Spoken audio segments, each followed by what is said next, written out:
Com he aconseguit fer això de les pràctiques a Noruega? Dia 14 fem pràctiques per Europa. Aquest matí no he fet molt, he menjat uns macarrons, després ha estat tot el dia plovent, he fet pa, seguia plovent tot el dia, he aprofitat una miqueta per mirar YouTube, mirar diferents coses, he fet un pa.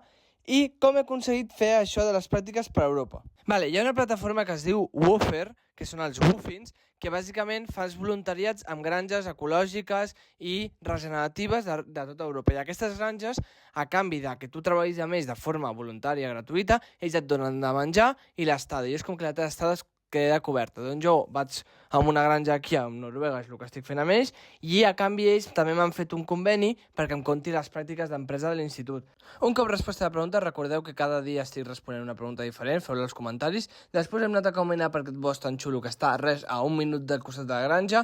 Molt bé, he fet menys de 2 quilòmetres. Aquest ha sigut el meu sopar d'avui i demà més i millor, petits agricultors. Doneu-li a seguir.